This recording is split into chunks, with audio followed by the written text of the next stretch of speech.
এই গল্পটা সাহসের। যে একটা মুহূর্তে মৃত্যু সামনে এসে দাঁড়ায়, দাঁত বের করে হাসে, আর সবাই পিছিয়ে যায়, ঠিক সেই মুহূর্তে একটা সাধারণ ছেলের ভেতর থেকে অসাধারণ এক সাহস জেগে ওঠে। আমাকে বাঁচাও! যে কেউ এই সিংহের কবল থেকে আমাকে উদ্ধার করবে, আমি তাকে 10 কোটি টাকা দেব। চিৎকারটা শহরের বাতাসে ছড়িয়ে পড়ল, কিন্তু কেউ পা বাড়াল না। সামনে দাঁড়িয়েছিল জঙ্গলের অপরাজেয় রাজা, একটা বিশাল সিংহ, চোখে আগুন জ্বলছে, প্রতি পদক্ষেপে মৃত্যুর গন্ধ। আর সেই ভয়াবহ দৃশ্যের ঠিক মাঝখানে দাঁড়িয়ে একটা মাত্র 15 বছরের ছেলে। হাতে কোনো অস্ত্র নেই, শুধু একটা পুরনো দড়ি, আর অন্তরে অটুট ঈমান ও ধৈর্য। সবাই ভেবেছিল এ তো শুধুই একটা চা বিক্রেতা ছেলে, কিন্তু সেই দিন শহরের মানুষ চোখের সামনে দেখল সত্যিটারের সাহস কখনো টাকা দিয়ে মাপা যায় না। তা মাপা হয় সেই মুহূর্তে যখন সবাই পালায় আর একজন মাত্র এগিয়ে যায়।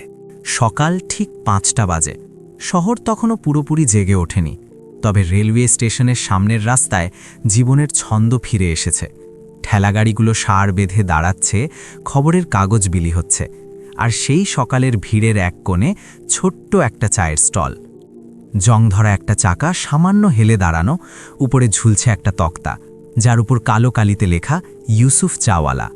ইউসুফের বয়স মাত্র 15, শরীর রোগা, গায়ের রং গাঢ় শ্যামলা, চুল সবসময় এলোমেলো, আর চোখে এমন এক গভীরতা যা তার বয়সের সঙ্গে মেলে না। সে গ্যাসের চুলায় কেটলি বসিয়েছে, দুধ ফুটছে, আদা কুচি করা হয়েছে, চা পাতা সে একটু বেশিই দিয়েছে, কারণ স্টেশনের চা তো শক্তিশালী হতেই হবে। ইউসুফের কাছে চা শুধু পানীয় নয়, এটাই তার জীবিকা, এটাই তার দায়িত্ব। এই চা দিয়েই তার মায়ের ওষুধ কেনা হয়, এই চা দিয়েই দুজনের পেট চলে। তার মা ফাতিমা কাছেই ফুটপাতে পুরনো চাদর বিছিয়ে বসে আছেন, শরীর দুর্বল, চোখ ফ্যাকাশে, আর কাশি যেন কখনো থামতে চায় না। ইউসুফ, বেশি দৌড়দৌড়ি করিস না বাবা, মা ক্লান্ত স্বরে বললেন। ইউসুফ হাসি দিয়ে মাথা নাড়ল। ভয় পাবেন না আম্মু, আজ অনেক বিক্রি হবে, আজ শহরে বড় একটা উদ্বোধনের দিন। মা আর কিছু জিজ্ঞাসা করলেন না। তিনি জানেন ছেলের প্রতিটি শ্বাসে পরিশ্রম মিশে আছে। সেদিন শহর জুড়ে উত্তেজনা ছিল বাড়তি। দেওয়ালে পোস্টার, রাস্তায় ব্যানার টাঙানো, নতুন চিড়িয়াখানা, দেশের সবচেয়ে বড়। খবরের কাগজে ছবি ছাপা হয়েছে বিখ্যাত ব্যবসায়ী হামজা খান, যিনি এই চিড়িয়াখানার উদ্বোধন করবেন। অঢেল সম্পদের মালিক, বিলাসবহুল গাড়ি, সিকিউরিটির বিশাল দলবল। ইউসুফ খবরের কাগজে তার ছবি দেখেছে, দামি স্যুট পরা, মুখে অহংকারের ছাপ। চা ছাকতে ছাকতে ইউসুফ মনে মনে ভাবল, কত আলাদা জগৎ এর আর আমার। সকাল 8টা নাগাদ ভিড় আরও ঘন হয়ে গেল। পুলিশকর্মীরা, সাংবাদিক, ক্যামেরা, গাড়ির লম্বা সারি, চিড়িয়াখানার গেট থেকে মাত্র কয়েক পা দূরে ইউসুফের স্টল। লোকজন চা খাচ্ছে, আলাপ করছে। ভাইয়া, 1 কাপ চা দিন, 2টো কাটিং। ইউসুফের হাত দ্রুত চলছে, কিন্তু মন শান্ত। সে প্রত্যেকের মুখ দেখছে, কারো চোখে ভয়, কারো মুখে উৎসাহ, কারো মধ্যে উত্তেজনা। হঠাৎ একটা অদ্ভুত শব্দ ভেসে এলো। প্রথমে মনে হলো কোনো ভারী জিনিস পড়ে গেছে, তারপর চিৎকার, তারপর তুমুল ছুটোছুটি। ইউসুফ মাথা তুলল।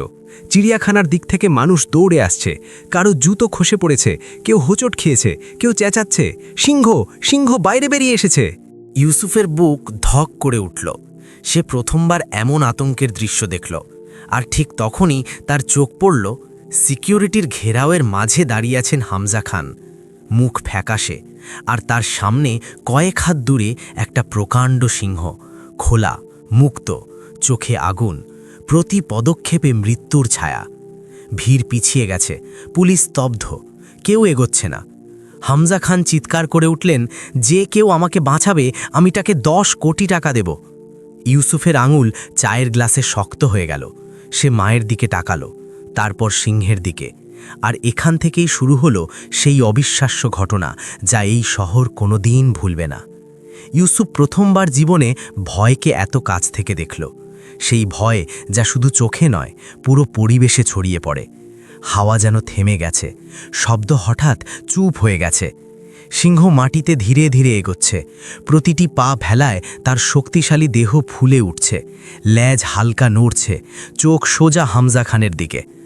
এখন তিনি আর কোটিপতি নন, শুধু একজন ভয়ার্থ মানুষ। সিকিউরিটি গার্ডদের হাত কাঁপছে, কেউ রাইফেল তুলল, আবার নামিয়ে নিল। গুলি চালানো সহজ নয়, ভুল হলে সিংহ আরও উত্তেজিত হয়ে যাবে, পরিস্থিতি আরও ভয়ানক হবে। ইউসুফ চায়ের কেটলি নামিয়ে রাখল। তার বুক দ্রুত ধুকপুক করছে, কিন্তু মাথা অদ্ভুত রকমের শান্ত। সে ছোটবেলায় সিংহ দেখেনি, কিন্তু জন্তুর চোখ দেখেছে, রাগে নয়, ভয়ে। তার গ্রাম জঙ্গলের কাছে ছিল। সে জানে জন্তু যখন আক্রমণ করে তখন ক্ষুধার জন্য নয়, আতঙ্কের জন্য করে। ভিড়ের মধ্যে কেউ চেঁচিয়ে উঠল, ছেলে পিছনে যা, মরে যাবি। ইউসুফ শুনল, কিন্তু থামল না। তার চোখ পড়ল কাছে পড়ে থাকা একটা মোটা দড়ির ওপর, চিড়িয়াখানার একটা অসম্পূর্ণ খাঁচার পাশে, হয়তো উদ্বোধনের প্রস্তুতিতে ব্যবহার হয়েছিল। ইউসুফ দড়িটা তুলে নিল। হাতে ধরতেই বুঝল এটা আর শুধু দড়ি নয়, এটা তার জীবনের সবচেয়ে বড় সিদ্ধান্ত। সে মায়ের দিকে তাকালো। মায়ের চোখে ভয় ছিল, কিন্তু সঙ্গে এক অদ্ভুত ভরসাও। ইউসুফ হাসতে বলল, আম্মু ভয় পাবেন না। আর সে এগিয়ে গেল। লোকে শ্বাস আটকে দেখছে, একটা 15 বছরের ছেলে আর সামনে জঙ্গলের রাজা। সিংহ তার দিকে তাকালো এক মুহূর্ত, তারপর গর্জন করে উঠল, এমন গর্জন যে অনেকে ওখানেই বসে পড়ল। হামজা খান কাঁদতে লাগলেন, বাঁচাও আমাকে, বাঁচিয়ে দাও। ইউসুফ থামল না। সে দড়িটা মাটিতে ঘষতে ঘষতে গোল করে ঘোরাতে লাগল, না দ্রুত না তাড়াহুড়ো। সে জানত দৌড়ালে সিংহও দৌড়াবে, ভয় পেলে সিংহ আক্রমণ করবে। সে চোখ নিচু রাখল, সিংহের চোখে সোজা তাকালো না, ধীর গলায় বলল, শান্ত, শান্ত হও।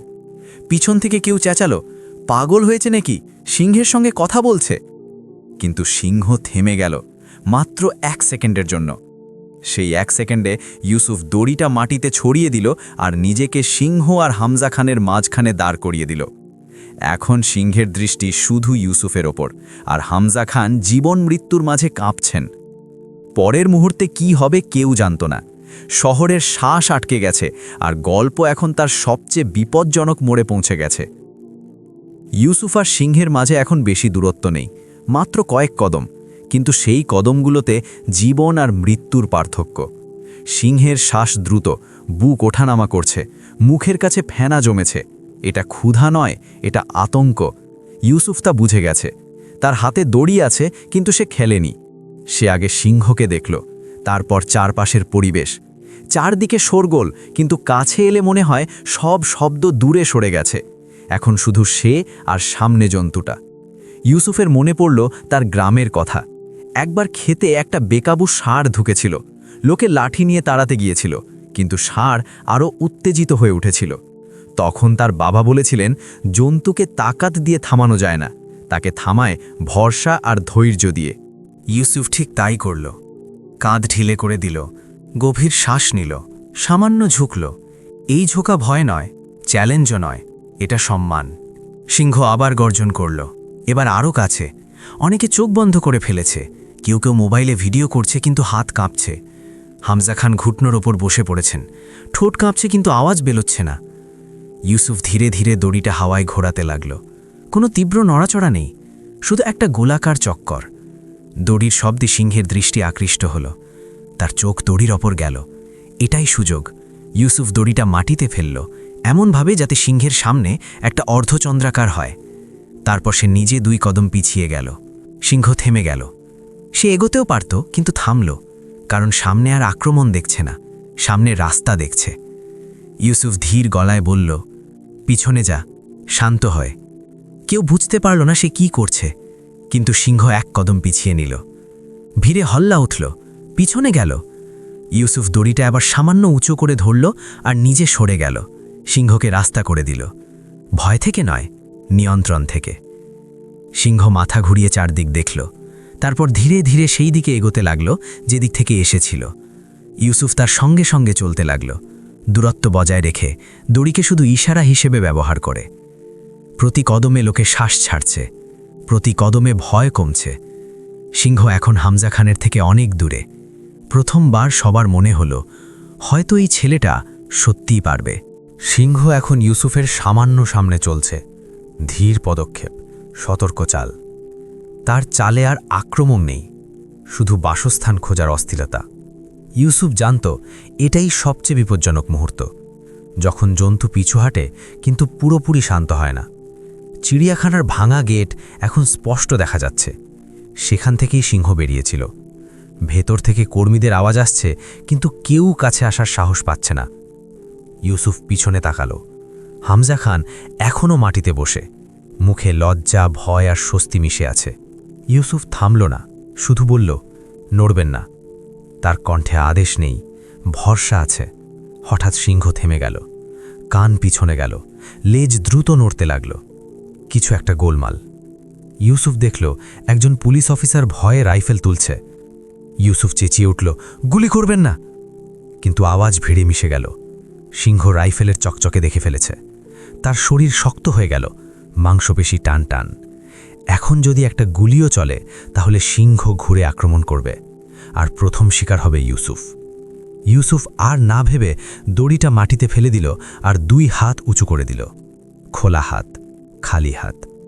সে সিংহের চোখে সোজা তাকালো না, শুধু পাশ থেকে ভাঙা গলায় বলল, কেউ তোকে মারছে না, কেউ তোকে বাঁধছে না। তার কণ্ঠে ভয় ছিল, কিন্তু তার চেয়ে বেশি ছিল সত্য। সিংহের চোখ ইউসুফের খালি হাতের উপর, কোনো অস্ত্র নেই। এটাই সেই মুহূর্ত যেখানে সব কিছু উল্টে যেতে পারে। ইউসুফ 1 কদম পিছিয়ে গেল, তারপর আরেকটা। সে সিংহকে এগোনোর রাস্তা করে দিল আর নিজেকে বিপদে রাখল। ভিড় থেকে কেউ বলল, এই ছেলেটা পাগল। কিন্তু সিংহ গর্জন করল না। সে হাওয়া শুকল, তারপর গভীর একটা শ্বাস নিল। তার গলা সামান্য নিচু হল। ইউসুফ আবার দড়ি তুলল, এবার ফাঁস বানানোর জন্য নয়, শুধু একটা বৃত্ত, একটা চিহ্ন। সে দড়িটা মাটিতে এমনভাবে রাখল যেন সিংহের চারপাশে একটা সীমানা তৈরি হয়। সিংহ ভেতরে দাঁড়িয়ে, আটকা পড়েনি, কিন্তু থেমে গেছে।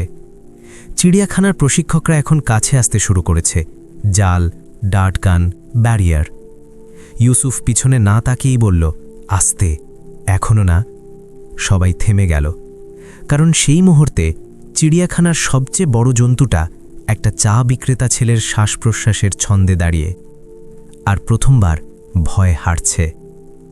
পুরো এলাকা যেন জমে গেছে, কেউ নড়ছে না, কেউ কথা বলছে না, শুধু সিংহের শ্বাসের শব্দ আর ইউসুফের ফিসফিসানি।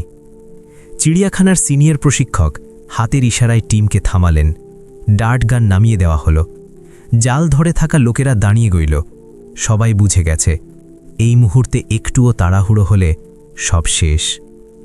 ইউসুফের কপাল থেকে ঘাম টপটপ করে পড়ছে, জামা পিঠে লেগে গেছে, কিন্তু পা কাঁপছে না। সে জানে এখন আর দড়ির পরীক্ষা নয়, এটা তার নিজের ভরসার পরীক্ষা। সিংহ মাটি শুকলো যেখানে দড়ি পড়ে আছে, তারপর ইউসুফের দিকে তাকালো। এবার চোখে রাগ নেই, প্রশ্ন আছে। ইউসুফ খুব আস্তে বলল, তুই এখানে নিরাপদ নয়, ওখানে যা, যেখানে তোর বাসা। কেউ জানে না সিংহ শব্দ বোঝে কিনা, কিন্তু ভাব বুঝে নিয়েছে। সে 1 কদম এগোলো, তারপর থামল। ইউসুফ পিছিয়ে গেল। সিংহ আরেক কদম এগোল। ইউসুফ আবার পিছিয়ে গেল। দুজনের মাঝে একটা অলিখিত বোঝাপড়া তৈরি হচ্ছে। হামজা খান এখন দাঁড়িয়ে গেছেন, হাত কাঁপছে, চোখ ইউসুফের ওপর স্থির। তিনি প্রথমবার অনুভব করলেন, আজ তার জীবন বাঁচেনি সিকিউরিটি বা টাকার জোরে, বেঁচেছে একটা গরিব ছেলের ধৈর্যে। চিড়িয়াখানার খোলা গেট এখন সামনে, ভেতর অন্ধকার, সিংহের জায়গা। ইউসুফ থেমে গেল, দড়িটা পুরোপুরি মাটিতে রেখে দিল। এখন তার হাত খালি। সে মাথা নিচু করল, একটা ছোট্ট ঝোঁক। সিংহ ভেতরে ঢুকে গেল। 1 কদম, আরেক কদম, তারপর পুরো শরীর। গেট বন্ধ করা যেত, কিন্তু প্রশিক্ষকরা অপেক্ষা করলেন। সিংহ ভেতরে ঢুকে একবার পিছনে ফিরে তাকাল। ইউসুফ দাঁড়িয়ে, ক্লান্ত কিন্তু সোজা। সিংহ গর্জন করল না, শুধু শ্বাস ছেড়ে দিল। গেট ধীরে ধীরে বন্ধ হল, আর সেই মুহূর্তে শহরের শ্বাস ছেড়ে দিল। প্রথমে তালি বাজল না, প্রথমে লোকে কাঁদল, কেউ কেউ মাটিতে বসে পড়ল, কেউ কেউ আল্লাহর নাম নিল। তারপর হঠাৎ শোরগোল ফেটে পড়ল। ক্যামেরা চালু হলো, মিডিয়া চেঁচাতে লাগল। কিন্তু ইউসুফ তখনও দাঁড়িয়ে, শান্ত। সে ভিড়ের দিকে তাকাচ্ছে না।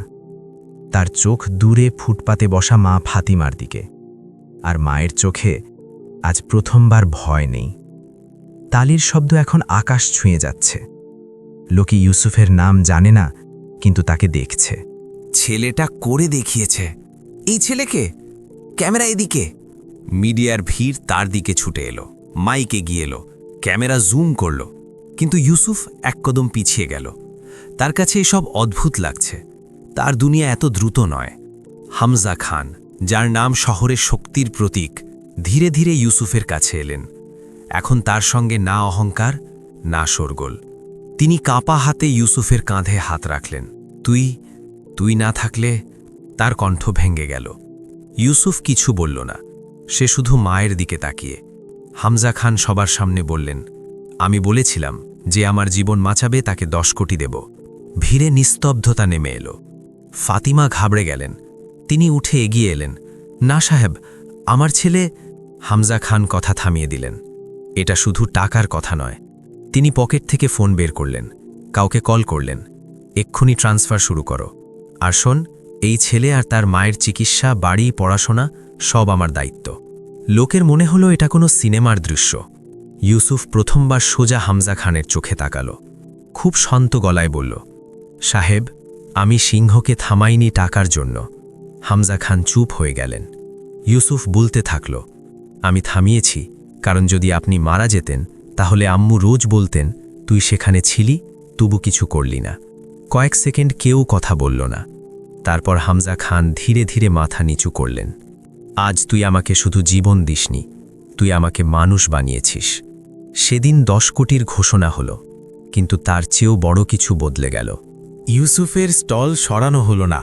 পরের দিনও সে চা বিক্রি করতে এলো। শুধু পার্থক্য এই, এখন লোকে ঝুঁকে চা নেয়। শহর জেনে গেছে সাহস কখনো বয়স দেখে না, আর মানবতা কখনো অবস্থা দেখে না। পরের সকাল, একই জায়গা, একই ফুটপাত, একই চায়ের স্টল। শুধু এখন লোকে থেমে থেমে দেখছে। কেউ চিনতে চাইছে, কেউ ফিসফিস করছে, ওই তো সেই ছেলে। ইউসুফ কেটলি চড়ালো, দুধ ফুটতে লাগলো, চা পাতা দিল। সবকিছু আগের মতোই। তার মা পাশে বসে। আজ পিঠ একটু সোজা, মুখে অনেক দিন পর শান্তি। ইউসুফ আস্তে বলল, আম্মু, কাল কি ভয় পেয়েছিলেন? ফাতিমা হাসলেন। ভয় তো হয়েছিল বাবা, কিন্তু তার চেয়ে বড় কিছু ছিল। কি? যদি আমি পালিয়ে যেতাম তাহলে সারা জীবন নিজের থেকে পালাতে হতো। মায়ের চোখ ভিজে এলো। 10টা নাগাদ কালো গাড়ির সারি থামল। হামজা খান নামলেন। আজ স্যুট নেই, সাধারণ পোশাক, মুখে ভারী ভাব। লোকে রাস্তা ছেড়ে দিল। তিনি সোজা ইউসুফের স্টলের কাছে এলেন। 1 কাপ চা। ইউসুফ কোনো কথা না বলে চা বানিয়ে দিল, ঠিক যেমন সবাইকে দেয়। হামজা খান চুমুক দিলেন, চোখ বন্ধ করলেন। খুব ভালো। তারপর বললেন, ইউসুফ, আমি চাই তুই পড়াশোনা করিস। ইউসুফ চুপ। আমি চাই তুই এই শহরে শুধু একটা গল্প না হয়ে যাস, একটা দৃষ্টান্ত হয়ে যাস। ইউসুফ আস্তে বলল, আমি পড়ব সাহেব, কিন্তু চা বন্ধ করব না। হামজা খান হেসে ফেললেন, খোলা হাসি। ঠিক আছে, তাহলে পড়বি আর চাও বেচবি, কারণ যে মাটির সঙ্গে যুক্ত সে কখনো হারে না। সেদিন থেকে ইউসুফের জীবন 2 পথে চলতে লাগল। সকালে স্কুল, সন্ধ্যায় চা। মায়ের চিকিৎসা শুরু হলো। একটা ঘর পাওয়া গেল, কিন্তু স্টল রইল একই জায়গায়। লোকে এখন শুধু চা খায় না, থামে, কথা বলে, চলে যাবার সময় কিছু একটা ভেবে যায়। ইউসুফ জানত সেদিন সে সিংহকে নয়, নিজের ভয়কে নিয়ন্ত্রণ করেছিল, আর সেটাই সবচেয়ে বড় জয়। সময় গড়িয়ে গেল, খবর পুরনো হয়ে গেল, টিভি চ্যানেল নতুন সংবাদ পেল, কিন্তু শহরের কাছে ইউসুফের গল্প শেষ হয়নি। স্কুলে যখন শিক্ষক জিজ্ঞাসা করলেন, বড় হয়ে কি হবি? ইউসুফ বলল, এমন একজন মানুষ যে ভয়ের সময় পালায় না। ক্লাসে নিস্তব্ধতা নেমে এলো। ইউসুফ পড়তে লাগল, ধীরে ধীরে, সংগ্রামের মধ্যে দিয়ে। কখনো ক্লান্ত হয়ে গেলে সন্ধ্যায় স্টলে এসে চা বানাত। কেটলির ভাপে মায়ের শ্বাসের মতো লাগত। চিড়িয়াখানা আবার খুলল। এখন খাঁচা আরও নিরাপদ। প্রশিক্ষণ বদলে গেছে। জন্তুদের সঙ্গে কঠোরতা কমে, বোঝাপড়া বেড়েছে। লোকে বলে সেই একটা দিন সব বদলে দিয়েছে। ইউসুফ কখনো সেই সিংহের কাছে যায়নি, না ছবি না ইন্টারভিউ। কেউ জিজ্ঞাসা করলে বলতো, ভয় তো হয় কিন্তু গর্বও হয়। কয়েক বছর পর যখন হামজা খান একটা স্কুলের উদ্বোধনে এলেন, মঞ্চ থেকে শুধু একটা নাম নিলেন, ইউসুফ। ভিড়ের মাঝে দাঁড়ানো একটা সাধারণ ছেলে তালির মাঝে উঠে দাঁড়ালো। হামজা খান বললেন, এই গল্প সিংহের নয়, এই গল্প সেই ছেলের যে দেখিয়ে দিয়েছে সাহস বয়স দেখে না, আর মানবতা পরিস্থিতির মুখাপেক্ষে হয় না। ইউসুফ মঞ্চ থেকে বড় কিছু বলল না, শুধু বলল, যদি সেদিন আমি শুধু চা বেচতাম তাহলে হয়তো সব ঠিক থাকত, কিন্তু কিছু মুহূর্ত আপনাকে ডাকে, আর আপনি যদি না যান জীবন আপনাকে ক্ষমা করে না। সেদিনের পর ইউসুফ শুধু চাওয়ালা রইল না, সে একটা স্মৃতি হয়ে গেল, একটা শিক্ষা যে কখনো কখনো সবচেয়ে বড় নায়ক ভিড়ের মাঝে সবচেয়ে ছোট মানুষটাই হয়। যদি গল্পটা ভালো লেগে থাকে তাহলে লাইক করো, সাবস্ক্রাইব করতে ভুলো না, বন্ধুদের সঙ্গে শেয়ার করো, আর কমেন্টে বলো তোমার শহর কোনটা।